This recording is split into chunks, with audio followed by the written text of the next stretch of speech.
important people in the surgical side and the oncology side and so forth, but also the nurse specialists who really make a huge difference to the patient's experience of their disease, and right through to the palliative care specialists who help with those terrible final days and make them a little bit better.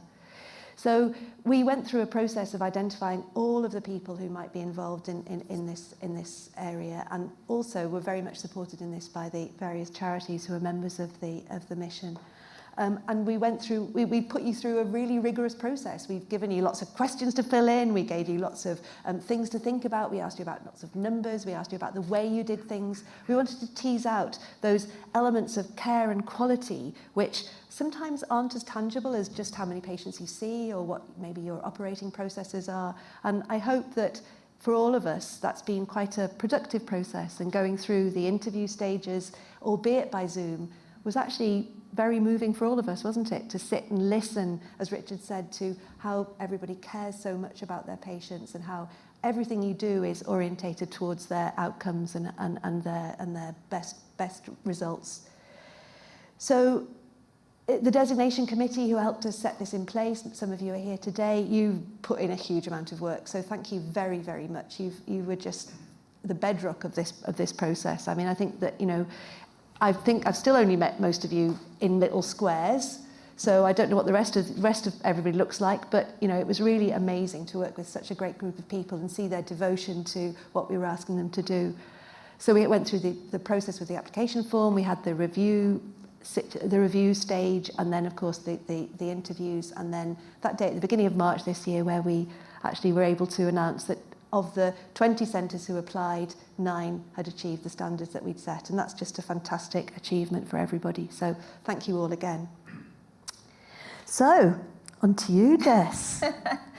The grand moment we've all been waiting for. Yeah, I thought we were having music for this bit. Yeah. So, it is my greatest privilege and honour to now begin the official awards ceremony for the 9 centres that now comprise our flagship network of 9 Tessa Jowell Centres of Excellence, spanning the whole spine of the country. And as Katie said, you know, these are not just centres who have demonstrated a whole new level of outstanding standard treatment and care for their patients, but also the centres who've managed to embody this thing which is much harder to quantify often on forms, which is this very, very human-centred, compassionate, wraparound care, which I certainly know from my experience of being, you know, caring for my mum on the front lines of this disease is actually the thing that changes everything. So every single one of you have played an absolutely huge part in that, and I'm sure for changing the lives of your patients and families. And, you know, Mum would often say, you know, to unlock the potential of public services, you have to understand the humanity of the people that stand behind them, and that's every single one of you. So thank you so much. It's my greatest honour to now begin the awards. So first, we have the absolutely brilliant King's College Hospital, Guy's and St Thomas Hospitals. And we were really, we were blown away by what you were offering to your patients, not only, as we saw in all of the centres who were represented here today, the integrated care and research possibilities and this culture of kindness and compassion that we've been talking about, but my goodness, the range of research opportunities that were offered across your partner hospitals. It was fantastic to see that wasn't only in the central place, but also in the peripheral areas. And also just the amazing access to the nurses and the allied health professionals, and the way that they were really working together as an amazing team, with us all knowing their roles and what they did and how they did it in order to support patient quality of life. So, please, can we be joined on stage by Kings? Big round of applause.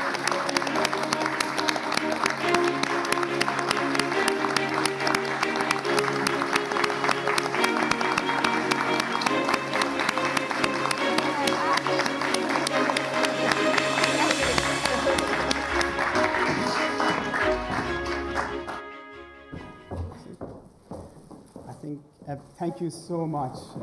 Thank you. So ladies. Otherwise I get told off, right?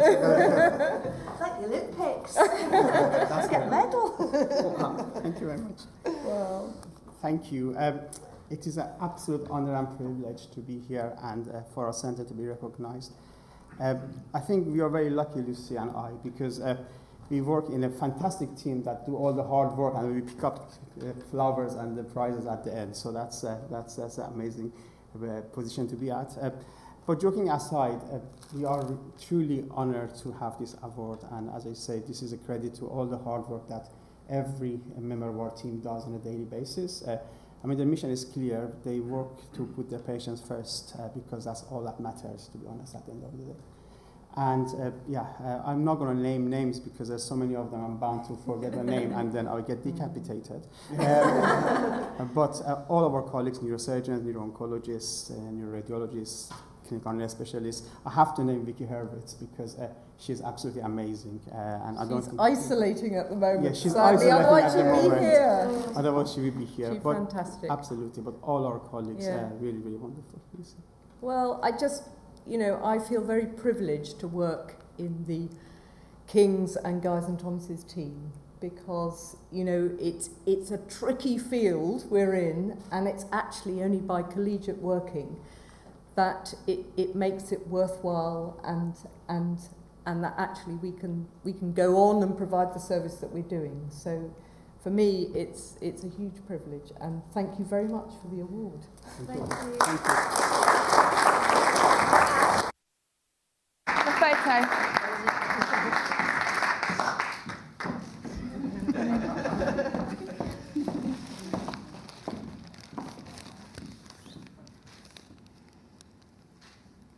Thank you. Thank you very much. Thank you.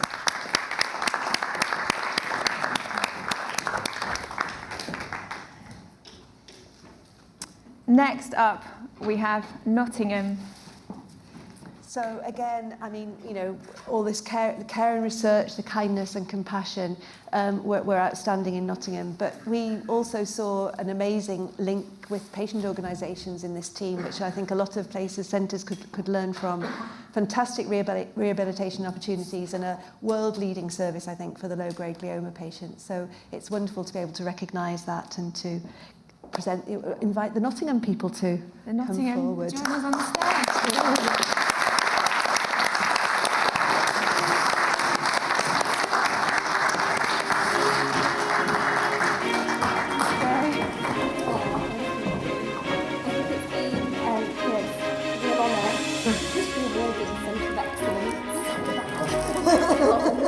And I think we're super proud of all of the team in Nottingham. Obviously, we can't name everybody either, but we've got a remarkable team behind us, and I think we're just really lucky. And we're all super proud to be obviously awarded this award tonight. So thank you for inviting us. Oh, thank you.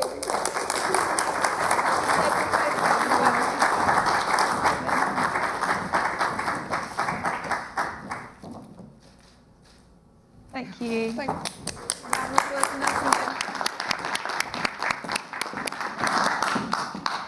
Okay, next up we have Edinburgh, who couldn't join us in person today, but who are now going to be seamlessly teleported onto the screen. With Edinburgh, the outstanding points there really were the excellent research and training programme and a fantastic and tailored service for fatigue clinic and also, again, the low-grade tumours. So hopefully we're going to be joined by Edinburgh now. Hey!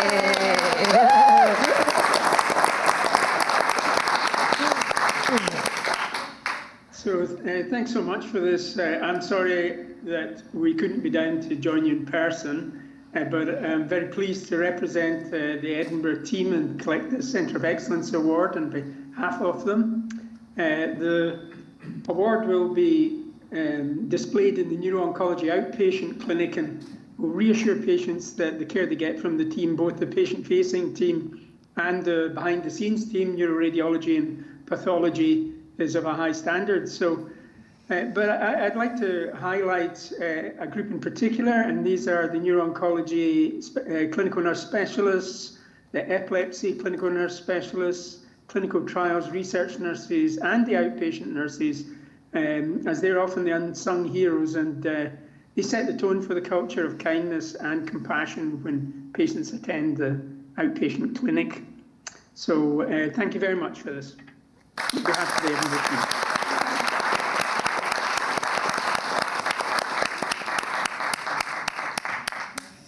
Brilliant. And so next up, we have Leeds. So it was a real pleasure to read Leeds' application and speak to them with the interview. I mean, really, the strong points were so many with Leeds' application, but you know, things that people are going to be able to learn from, the strong imaging and radiotherapy services, and also just a great staff training programme. And one of the things, we didn't want to neglect the fact that centres have to be thinking forward, thinking about sustainability, thinking about the next generation. And we really felt that that was a particular strength at Leeds. So, Leeds.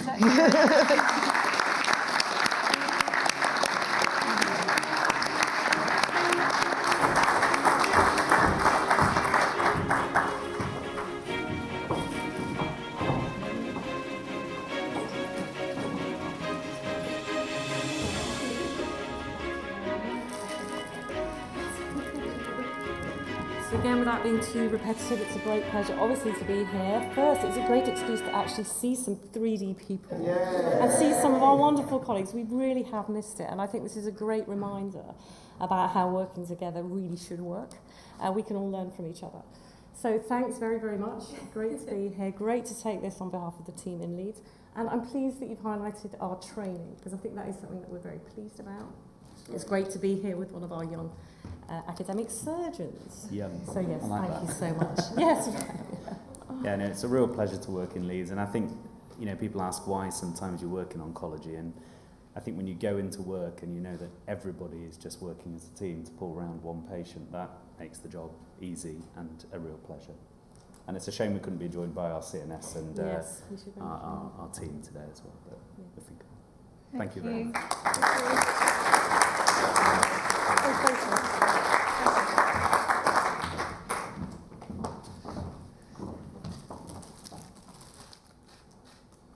Thank you.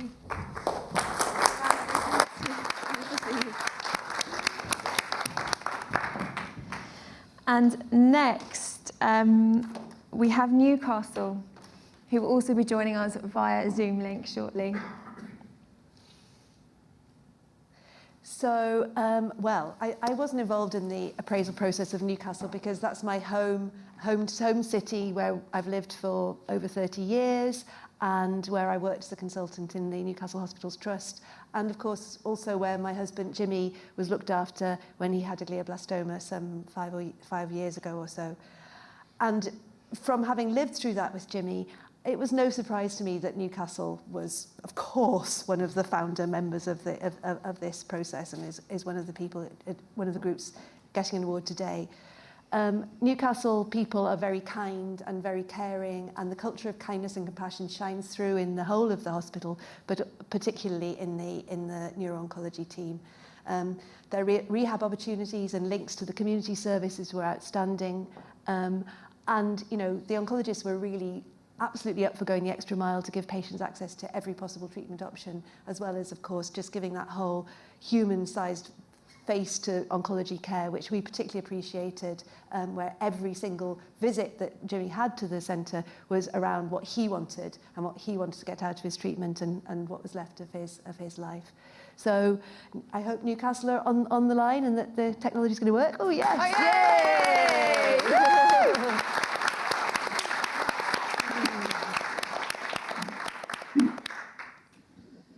Hello there. Hi there. Hi. Well, it's my pleasure to receive this award on behalf of the team, and I think it's the team that's really made this application for this honour such an important part of how we practice. You can see the teams here today, and that's because it's all very important for them to be here, and they work very well together. And I'm honoured to be part of that team, and really I just accept this on their behalf. So thank you very much indeed for recognising my colleagues' efforts, and hopefully this will be onwards and upwards for us all.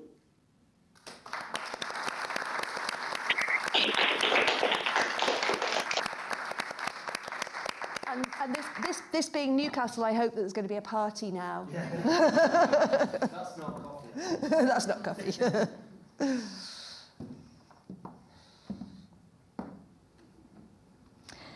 Next up, so I didn't attend this site visit either because UCLH was the hospital where my mum was treated, and so for various reasons it was found it was, as with Katie, best for us not to join those calls. But I know absolutely certainly I burst into tears when I saw Nemi just before we started, and I certainly know firsthand the beauty of the care that your team give Nemi. So it's just the greatest privilege to be awarding you tonight with your recognition as being a centre of excellence.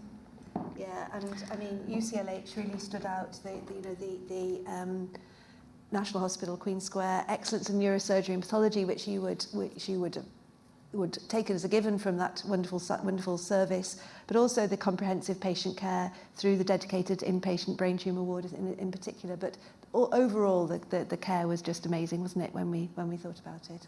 And great. Well, congratulations to you.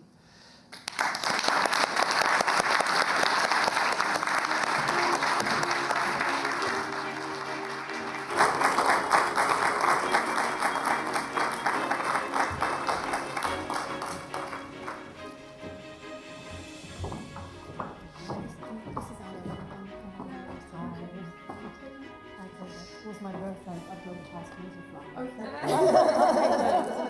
And the bag. So just like everybody else, we just so happy to have such a brilliant team that we work with, and just amazing patients to look after. And of course, when I saw you and your dad, I too thought I was going to. Such an honour and a privilege to look after your mum, and she'd be so proud of you and what you're achieving here. And it's such a privilege for us to been awarded one of these designations, so thank you very much. Thank you. I think, as surgeons we're often the first one in line, but then you need really a whole team behind, and from oncologists to nurses, and it's a privilege to be part of that group. Thank you so much.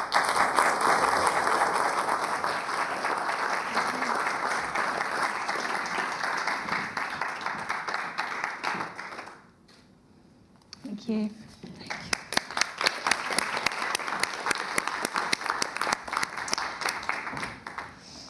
Next up, we have the Royal Marsden, Royal Surrey, St George.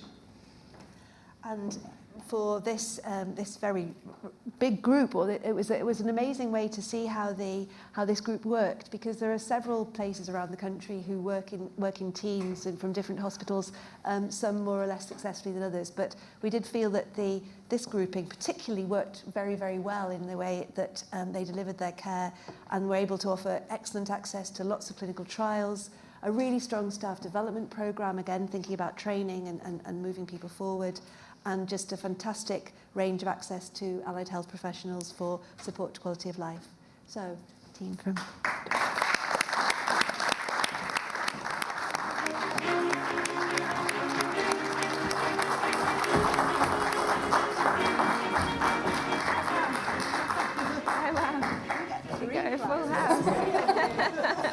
There you go, congratulations. We only get one bag. That's for you. Yeah, I'm afraid with 3 hospitals you get lots of people.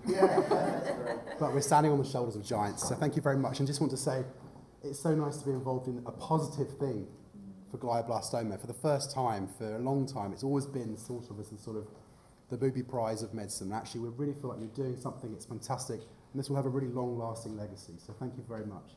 Thanks.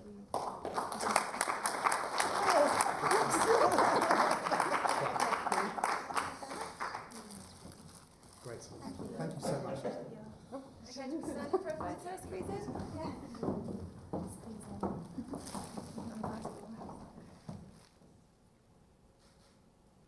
you.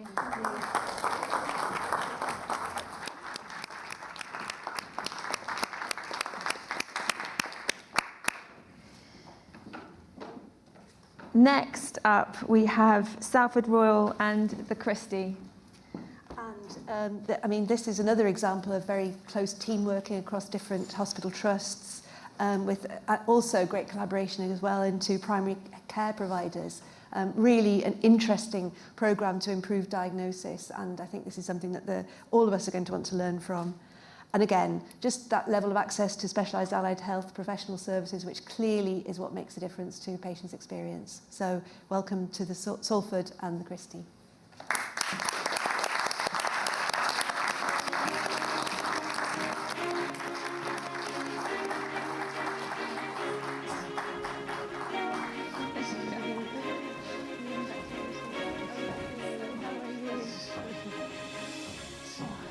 Thank you all. It's amazing to be here today.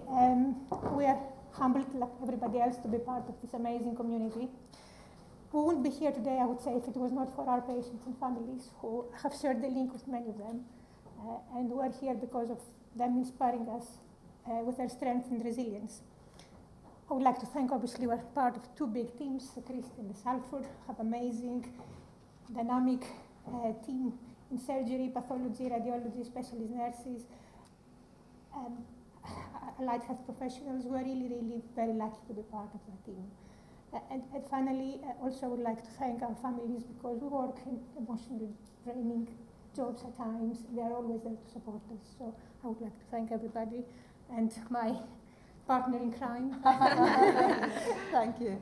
Yes, I'm delighted to be able to accept this award on behalf of Manchester, Salford and the Christie. And we are a split site, with Salford in the northwest of Greater Manchester, the Christie in the south of Manchester, but we work very hard to deliver a joined-up service and continuity of care. And obviously, as everybody else has said, this is accepting this very much on behalf of the wider team. And, you know, there was nothing else we'd rather have been doing the week before Christmas than putting together 67 concise pages, and I'm sure nothing else that Hannah would rather have been doing over Christmas and New Year. So I want to say as well, as you know, it's amazing to be part of this, and we're very honoured and privileged to have the work that we do recognised, and we thank you very much for initiating this, but also to you for initiating, and to the panel and to yourself for initiating this, because it is tough. You know, the reality is, as you well know, that and everybody in this room knows, that our clinics are full of young mums, young dads, husbands, wives, grandparents, children, who are none of whom, you know, the survival rates in this disease are not what any of us in this room would like to see. And so, as well as setting up this network, you've also given us as practitioners dealing with this day on day a real boost as well, because it's been a really difficult 18 months for all of us in every walk of life. And while we give our very best to our patients, the survival rates are tough for all of us. And for you to do this, both in terms of the way you are driving forward the care, with the research and all the cares, all the aspect of every aspect of care which you've taken in this amazing initiative, but also for the feedback that provides us who are delivering it every day. It's just a phenomenally unifying thing, and we look forward to working with you, because we know this is just the beginning. Aww. Thank you so much. Bags and flowers as well. I'm coming for a photo. Thank you so much.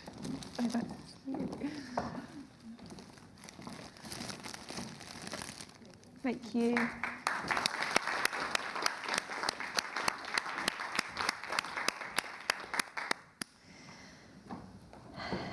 And then last, but certainly not least, is Birmingham. So again, with Birmingham, we were really impressed with the high quality training programs. You know, this is a theme that's coming out from what we've been saying, and it came over very well from Birmingham that this was a top priority for them. We were also really impressed with the fast referral to treatment time. And again, every trust does things slightly differently. And there's such a lot of learning that we can have from each other. And Birmingham certainly has learning points, I think, there for everybody. And also specific dedicated clinics for patients, including late effects clinics. I mean, you know, we've lived through this, haven't we, Jess? And what's going on isn't necessarily the primary problem with the tumour, it's the secondary effects from the treatment and living with that day on day. And seeing that enacted in Birmingham was something which we felt would be a real lesson for everybody to take and to think about. So, Birmingham.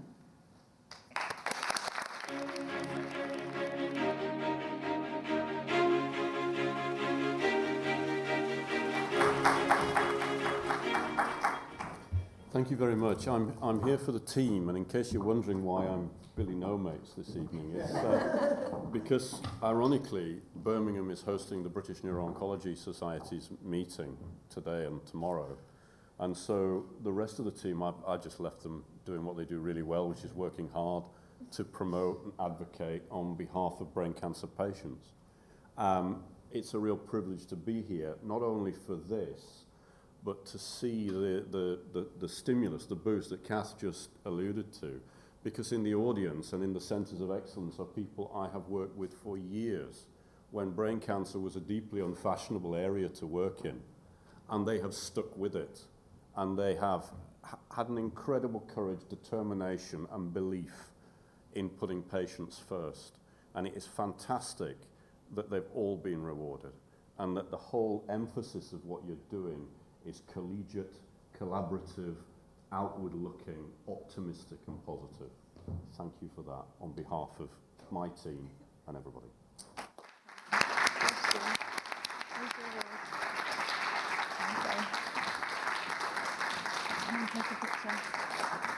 The real challenge is how I get all this home now. Yeah. Thank you. Oh, that's for you. Yeah. That's for you. That's for you. What's in the bag? Okay, that's the end of our Yeah, instructions, that's Jess. the end of the ceremony. Now over to Richard. Yeah, thank you. Great, thank you. We're running a little bit ahead of time, which is great because there's plenty of time to drink. I just wanted to point out that Colin did say the words deeply unfashionable. That seemed to go well with you, Colin. I'll just point that out. And the other thing, I was supposed to break the ice with a joke. So the only thing I would say is that it was a fantastic job by Kate and by Jess giving out the award. There is an award to give out on Sunday night to England, if you can make it on Sunday night to Wembley. But I'm going to pass over to Nikki now, who's going to tell us a little bit more about the mission. Thank you, Nikki.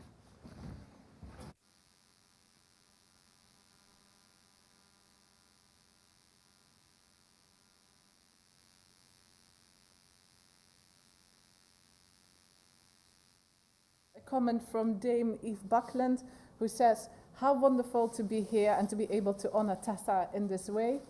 Then I've also got a comment from Lord Charles Falkner on Zoom, who says, it's so impressive and heartwarming to hear the details of each of the centres. And last but not least, from Lord O'Shaughnessy on Zoom, he wrote, the selection process to become a centre of excellence was very rigorous. So to see all this excellence within the NHS is fantastic. Thank you for all your comments and keep them going. So I want to talk a little bit more about what's next, because now we've given the awards to everyone, but for us, this isn't just the end, this is the beginning of a long journey to more and more excellence for everyone in the UK. So the first question that I want to address is, what about all the other hospitals, so the 9 that are not here in the room? So just to remind you just how rigorous it was, everyone, as Catherine already alluded to, had to fill in over 100 questions, over 60 pages, to talk about their services in detail and to help them understand us. In addition to that, over 1,000 patients have provided feedback on their experience in each of the hospitals.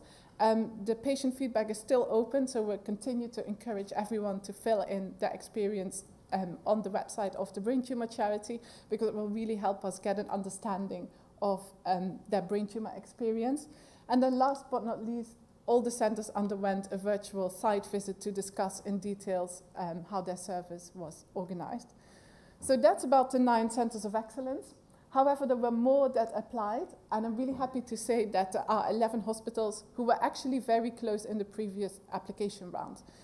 They have received very detailed feedback, so they know exactly what the little bits were, why they were not quite there just yet.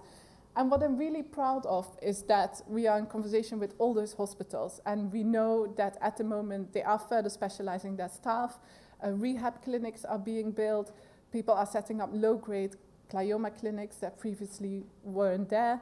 There are new posts advertised, biobanking is being set up, and much, much more. So at the moment we are developing an impact tracker, how the fact that these awards are here now, how they are encouraging other hospitals to really elevate their care. We know that they can't do it on their own, and I know that many of you already have been put in touch with another hospital to discuss a part of the service that you might be really good in and that they are still further developing. And that's what this initiative is about national collaboration to really elevate the level of care. And last but not least, all those centers will apply again, and I'm confident that in a few years' time or even quicker, there will be even more centers of excellence. So that's about the other 11. And then for those of you who know the landscape very well and have paid close attention, there are 7 other hospitals that have been invited to apply. And we know that actually they are applying as we speak. And what is really exciting is that by the end of this summer, we expect a number of strong applications to be coming in. And I think we will have captured almost the whole of the UK. And we're really thrilled to see, as I said, that everyone is working so incredibly hard. So what did we learn from the designation process? Again, there is so much more to it than the awards that you've seen today. So first of all, we've developed a library of excellence along the patient pathway. And because everyone has been so honest with us and really opened their books, we've seen some really good examples of very high quality of care. And we want to share that with the community, and a little bit more about that later. What we also learned and really understand is what is the secret to success, and what is it that all those hospitals have in common to be a center of excellence. And we've really got a good insight in that as well. We also identified areas for further support, and we saw some teams where across the country, more than one hospital would be struggling. And that's really helpful for us nationally to have a conversation about that and see what can we really do to address those areas that need some further support nationally. And last but not least, we understand much better some of the barriers to opening more trials and to further the research agenda across the country. And again, we're using this information to have talks with funders and the government, and hopefully we will be able to bring even more support together. And last but not least, all of this will be published and made available to the community. There is much more that we've learned than what's just here, but we are very committed with all of you to make this available. Which brings me nicely to the Tessa Jowell Academy. So where are we there? So the next part of the Centers of Excellence is really to focus on an academy, which really will be the vehicle to facilitate the sharing of best practice between hospitals. We really hope that this will be a platform where hospitals can learn from each other how certain challenges have been addressed, to collaborate on new initiatives, and also to draw on some of the assets that have been generated throughout this designation process, as you will have seen on the previous page. And how will we do that? So as I speak, a website is currently being built with assets and past recordings of workshops. We hope to organize webinars and symposiums, both online, but definitely also in person. We want to encourage peer learning, mentoring, and working together, and share some of those newly developed models of treatment and care nationally. And there should be some small innovation grants available as well. Then I have a question for all of you in the room and on Zoom. We are recruiting members of the Academy Founding Committee, and this committee will exist for year 1 and will do 3 things. So to really make a head start with creating engaging and innovative content for the members of the Academy. We have a lot already, but we really need your help. To help organize the first sessions and find speakers who are willing to lead the way in talking about their excellence. And lastly, to really engage members nationally, and not only the neuro-oncologists and the surgeons, but also the nurses and the allied health professionals and everyone who's involved in the patient pathway. You will be supported by us. You've met us all, and we also have a vacancy open at the moment to recruit an Academy Program Manager. More information about that is on our website. And really, what we're looking for is 5 members to commit for a year to this. And I wanted to ask, could this be you? And if that could be you, please come find me afterwards at the drinks, and we can talk about this a little bit more. There are a couple of other exciting initiatives coming to you soon as well. So first of all, there will be the Minderoo Foundation Precision Brain Tumor Program, which is part of the Minderoo's 1 million commitment to the Tessa Jowell Brain Cancer Mission. And this will be a program to deliver precision medicine through the NHS to brain tumour patients. This will be started up in Cambridge with the view to bring this to other UK hospitals as well. Please keep an eye on this page because more news on this will follow soon. Next, as you will have heard about, we're hoping to launch 1-year oncology traineeship fellows. We've secured funding for the first one and we've got partial funding for many more. And this will go live soon as well. And last but not least, we are going to look at starting up an initiative for Children's Centres of Excellence as well, and for the mission to focus more on pediatrics as well. Last but not least, I should say this really wouldn't have been possible without our very generous and supportive partners and their expertise and their part in the designation process. So thank you very much to our partners.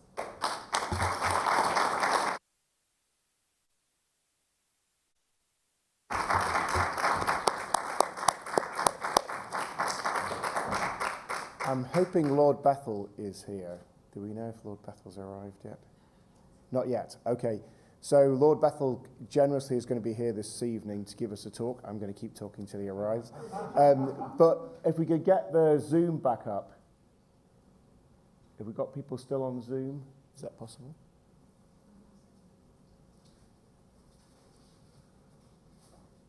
Can we get the Zoom screen back up, guys?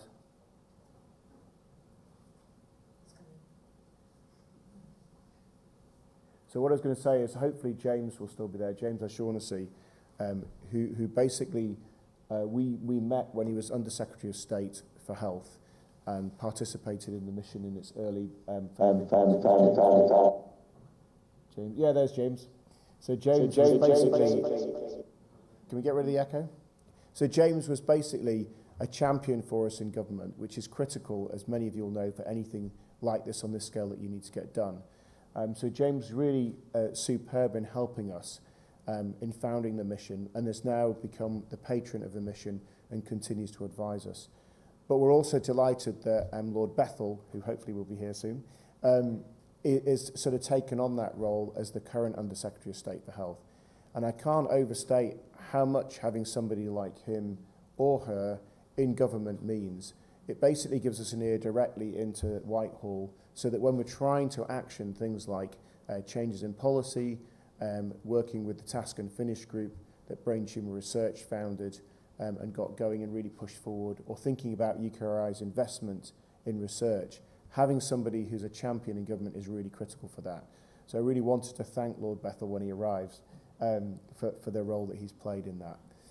But the other thing I thought we could do, because we're all here, someone's pointed out that we're here in person, that's Susan, is to find out, if we can do that, because people talk, is if you could change one thing about the brain tumour community, what would it be?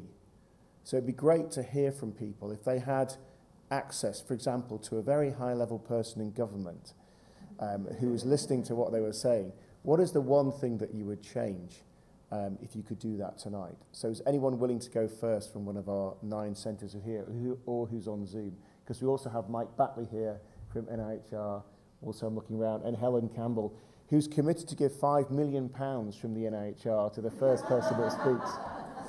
So anybody wants to go first about if they'd change anything in the brain tumour community? Yes?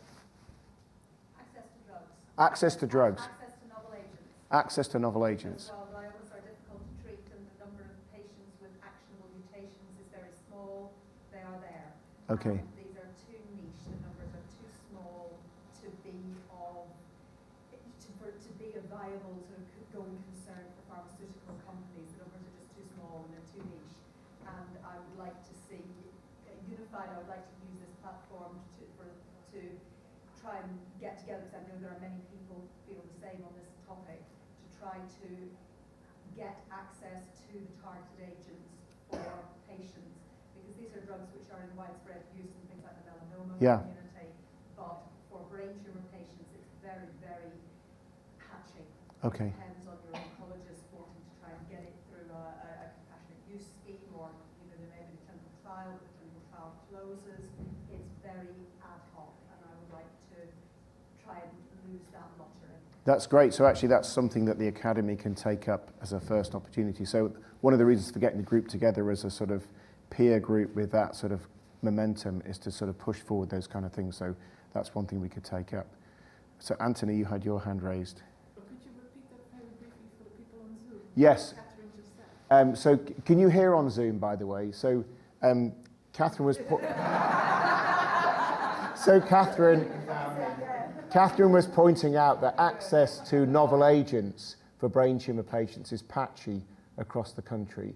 So if we could remove the lottery system, can you see Helen's writing this down? If we could remove the lottery system and perhaps through the academy and through the centres of excellence have a uniform way in which we can access novel agents for patients, that would be great.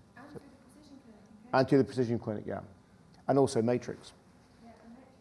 So Colin, would you like to respond to that? I was just going to add to echo Kath, it's not just about access to the drugs, it's access to the genomics. Nicky, do we have a roving mic? The technologies that I know has been rolled out across the NHS to allow us to stratify patients to get the right drug to the right patient at the right time. Yeah, thank you, Colin. You know, how frustrating is it to find a patient with a BRAF mutation, got the genomics, done the analysis, and then suddenly, you know, because they've got a glioma or an astrocytoma, we're not able to get funding for the drug. Whereas if they have a melanoma, they have complete access to the drug. And that is very frustrating. And I personally have spent many, many hours filling in IFRs and trying to prove exceptionality for my patients, often to fall on deaf ears. And the problem is with rare tumours is that you never have a bank of data behind you to back that up. And that's a real weakness, and if we could resolve that. Well, that's something the Centres of Excellence can address, which is fantastic through the Academy for sure. Can you hear the comments from the room now? We've got a mic. Yeah, brilliant. Okay, thank you. Anthony. This is one about clinical trials. I would like to see a change in the system of reimbursement and rewards for recruiting patients to trials. At the moment, it's done on a per-patient basis. So if you're a rare tumour, you hardly get any money for opening a trial. So many of the centres, it's just not worth them doing it, or they can't afford to do it because they may only recruit 5 patients, and that isn't going to be enough. So we need a different way of reimbursing and rewarding centres for opening trials for brain tumour patients and recruiting patients to those trials. This is my naivety of clinical trials, is one way of doing that having some kind of central sponsor system for it so that you could manage them centrally. Is there a way of doing that? It might help a bit, but you still have to have the nurses in the centres and you know, all those people on the ground. It's just a different way of recognising rare tumours. I think Colin might have something to say on this. It's interesting to reflect on the paediatric community, which you know something about, Richard, where brain tumours are the commonest solid tumour in children, but are still very rare. But if you look at the success that the paediatric community have had in doing clinical trials, getting drugs to their patients, it's because they've been collaborative, working around the world in bringing together a community. And that's what the Academy is all about. That's what the Brain Cancer Mission is all about. And I think fundamentally underpinning that is a difference in attitude. When it comes to children, it's rare, it's difficult, so we've got to work together. When it comes to adults, it's rare, it's difficult, so let's not bother. And we've got to change that culture. Yeah, no, that's absolutely right, Colin. So I remember 4 years ago when first talking at the House of Lords about this, I used, the community I'm from, the paediatric brain tumour community, as an example of how that could be done. So absolutely. I think Lord Bethel's in the building. Excellent. 1 more minute. So we've got time for another point while Helen's scribbling. Anybody else want to change one aspect of the community? Anyone on Zoom? It's your chance to change the community. These 2 ideas we'll take up. Yes, Catherine. We can't hear you, Catherine, I'm afraid.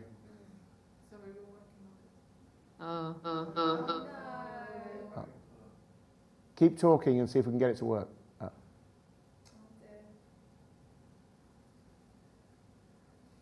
You can hear me, but they can't hear me. Improved IT. Well, I was going to say...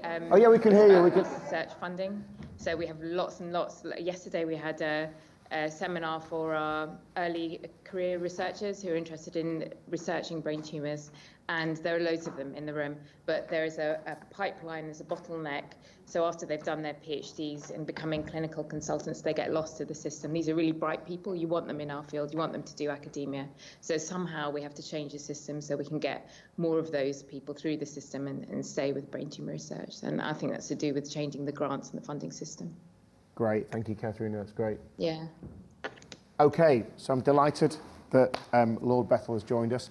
So just before you arrived, I was pointing out that when we started the mission, we were fortunate enough to have your friend James, who was then Under Secretary of State, to really help as a champion in Whitehall, and that made a massive difference. And we would like to take the opportunity to thank you because you have actually continued that for the mission.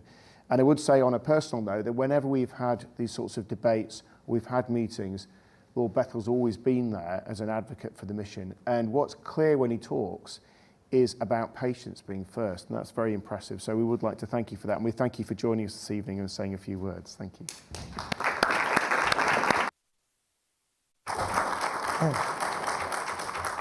Richard, thank you very, very much indeed. I'm really proud to be here, and I have to correct you on one matter, though.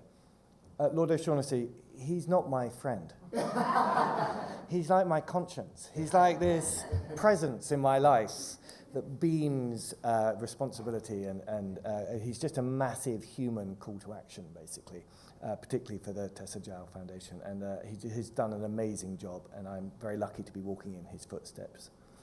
I come from the debate in the House of Lords on the Women's Health Strategy, and if Tessa had been there, she would have been there. And she was there in her presence in a funny way. And it was a really moving debate, talking about how neglected research into women's issues are, the impact that has on their lives, and how far we've come, but how much further we need to go. As I sat there thinking about where I was coming tonight, I very much thought about Tessa's memory in that. Richard, thank you for the kind invitation. It's a wonderful moment to be able to celebrate the Tessa Jowell Centres of Excellence. This award ceremony, I know I've missed some of it. It is a key milestone for the Tessa Jowell Brain Cancer Mission. The DHSC is an active member of that mission. We are a fully blooded partner in that. So I'm really delighted to be part of this event to celebrate the impressive level of excellence shown by the 9 centres and the dedication to high quality treatment and care. It is a really fitting testament to Tessa's memory. And I want to take the opportunity to pause for a moment to remember Tessa's courageous words, urging us to rise above our differences. She said, "This is not about politics, but about patients and the community of carers who love and support them. It's about the NHS, but it is not just about money. It's about the power of kindness." And those words encapsulate better than I ever could the kind of inspiration that I would like to follow in my life as a minister, and I think are really apt for this occasion. Tessa represented the very best about our democracy. Even as she fought her own illness with great bravery and dignity, she embarked on a final mission, which was to help other people with her condition, and her memory in that is very, very present in the room today. On behalf of all those who are living with, and in too many cases have sadly died with this condition, we really are truly grateful to all those who have provided care and support, all those who have campaigned, children and adults alike, and all those who are seeking to do research, of which there must be much more in the future. Tessa Jowell's campaign for better support for those living with brain cancer was truly inspirational. Research remains key to progress, but there are many, many challenges to do with brain cancer research. But as Tessa implored us, we must not let this lie in the too difficult box. DHSC is working actively as a member of the mission, and we're supporting fully the vision. The vision is bringing the best care to all those with all brain tumour patients in the UK. The mission has made excellent progress since its establishment in February 2018. It It was founded in response to Tessa's call to action, all patients to benefit from the latest and greatest science, to focus on living well with cancer, not just dying from it. A really great mission. That mission unites professional, patient, charity and government groups to share information, to establish transformative programs that will lead ultimately to a cure for brain tumours. The designation of Tessa Jowell Centre of Excellence is a major step forward in enhancing both treatment and research for people with brain cancer. I was especially struck by the kindness and compassionate care so clearly demonstrated by the teams. Centres showed an incredible focus on patient quality of life through various rehabilitation opportunities and compassionate end of care. And if you've lived through a year like I've lived through, you'll know that that is unbelievably difficult to achieve, but important to deliver. This ranges from the impressive selfless efforts of the centres that went into preparing the applications and their admirable attitude of being open to feedback and comment, opening their books to be scrutinised, and responding with incredible enthusiasm to continue to develop and strive for more. The centre's initiatives have highlighted how excellence is not only led by the consultants and the oncologists, but also championed by nurses and a host of other health and care professionals. It's clear, this is a clear effort to ensure the best of care throughout the entire patient pathway, leaving patients and, very, very importantly, their families and loved ones to feel that they are in safe hands. I'm sure we're all keenly looking forward to seeing how the designation initiative evolves through the Tessa Jowell Academy, and we're equally eager to see how other cancers can learn from their excellent work in brain tumours. The department is a key member of the mission, contributing actively to the elements within its remit. For instance, this includes funding for research into brain tumours in childhood cancers, investing through the NIHR to support a wide range of research from early translational and experimental medical research through clinical and onto applied health and care research. We're working with the mission towards funding a workshop for researchers this summer to support them in submitting high-quality research applications. We're also working with the mission to find the research training elements of a new specialist brain tumour oncologist scheme and thereby helping to grow the research community. The NIHR is supporting the Tessa Jowell Brain Matrix to ensure this trials platform is delivered efficiently and effectively with NIHR programs encouraging applications for research through the platform.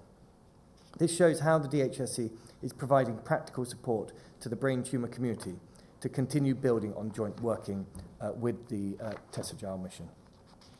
DHSC will also provide support in ensuring an open line of communication and constructive working relationships between all the centres and this department. We hope that each clinician will take an active role in mentoring and supporting colleagues in other trusts. And to be here in 3 years' time, handing out more rewards to the remaining 20 centres across the UK who have not yet been designated. So I'm delighted to share with you 3 recent announcements. This is the first is that the NIHR UCLH Biomedical Research Centre announced that a trial it is leading on, immunotherapy for brain cancer, has recruited more UK participants than ever before for a brain cancer clinical trial. That's a hell of an achievement. 119 patients have been recruited in just 2.5 years on this trial, which is the UK's first large-scale, charitably funded immunotherapy trial for people recently diagnosed with glioblastoma brain cancer.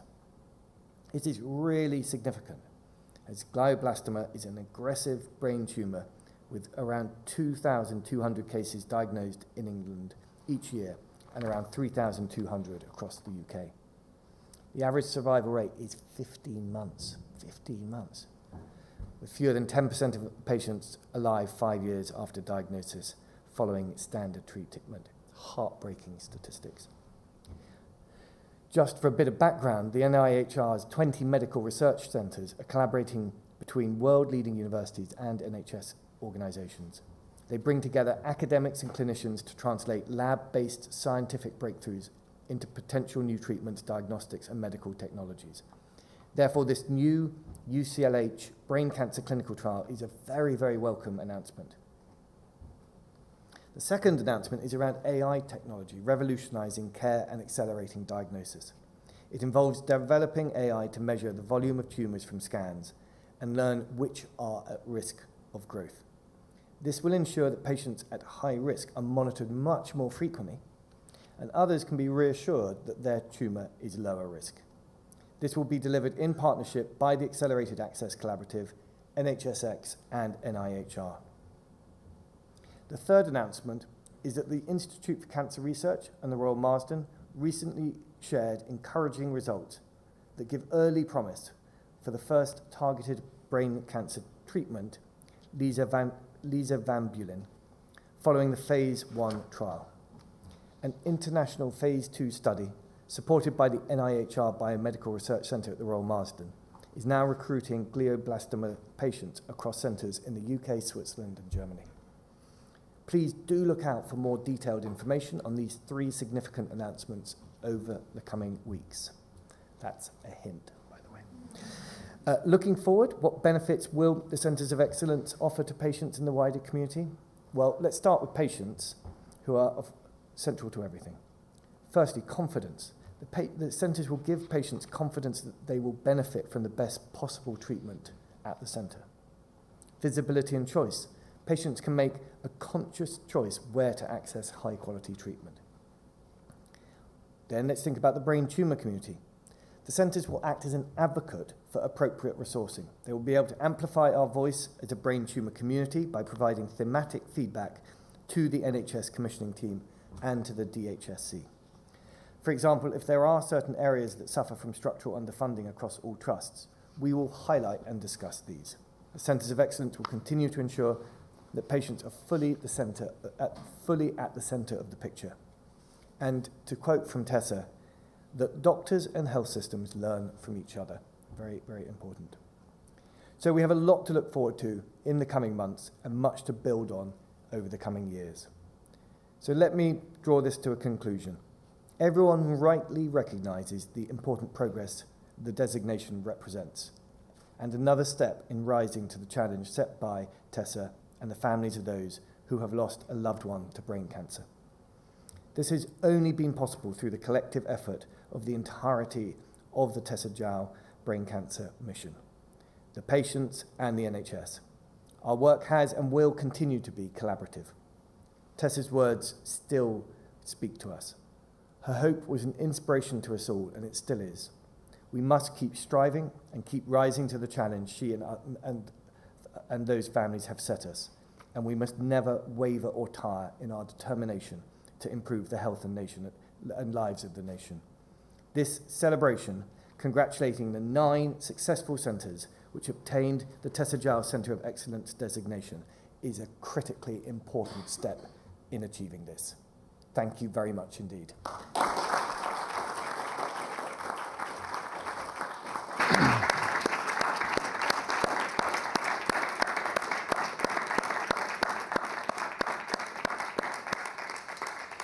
That's great. I'd like to thank you for the words you've just shared with us, but also for being here in person. You didn't have to be in person here, and you're very busy, and you could have been on Zoom, but you came, and we really appreciate that, so thank you. So we're going to close this evening. I'm going to end where we began, which is just to thank those 9 centres here that stand in the gap between that disease that takes mothers, takes fathers, takes brothers, takes sisters, takes daughters, and takes sons.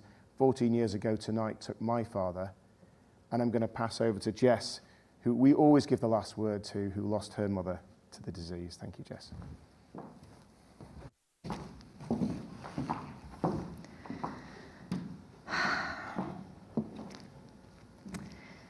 I just wanted to just take this moment just to reflect on quite how profound this evening is when you think that just 3 years ago, none of this existed. 4 years ago, I didn't even know what a glioblastoma was. 4 years ago, Mum didn't know what a glioblastoma was. And yet here we are.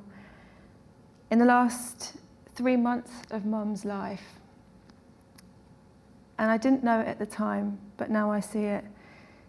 She was dying as she lived, courageously, with love, with constant consideration for other people, and most importantly for her, and certainly in terms of the legacy that she has left, with such purpose, such ambition, such aspiration for what could still continue. Now, in true mum fashion,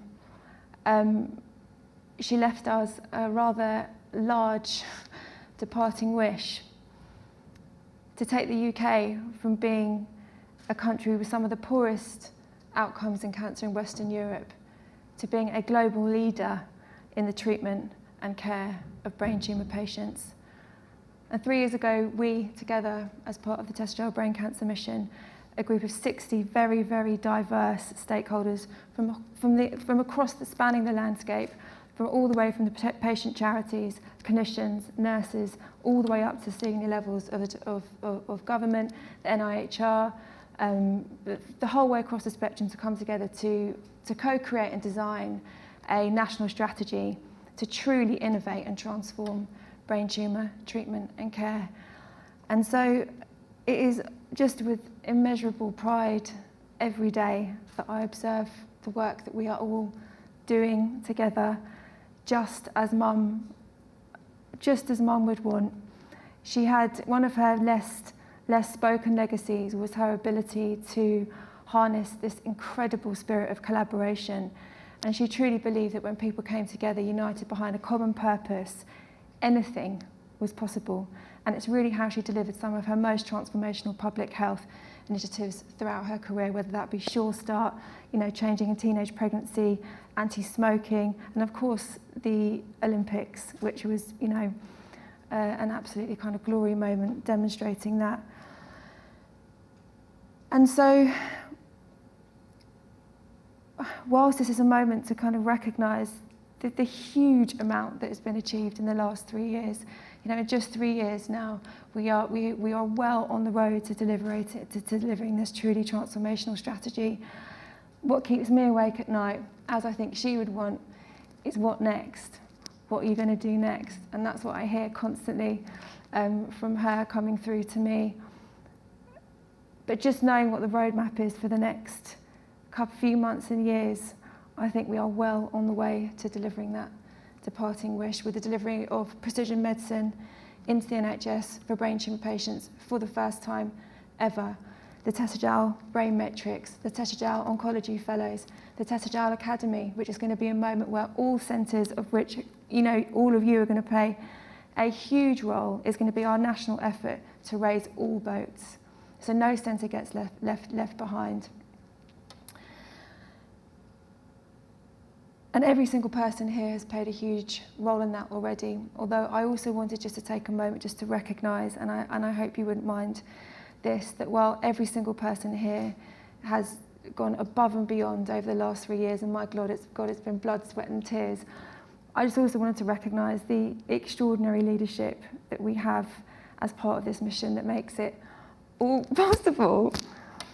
Nikki, Katie, Richard, and our beautiful Cami, who's in the control room there, who we could not be in better hands. These are people that work 18 hours every single day, and the reason that we're moving mountains is absolutely because of everything that we're all doing. But I just know that we could not possibly be in better hands. So thank you all. This is the moment to celebrate, but my God, we're just getting started. I can already see the new horizon there, and we've got a long way to go, but my God, it's going to be bright, a lot brighter than it was when we started. So thank you all from the bottom of my heart. Thank you.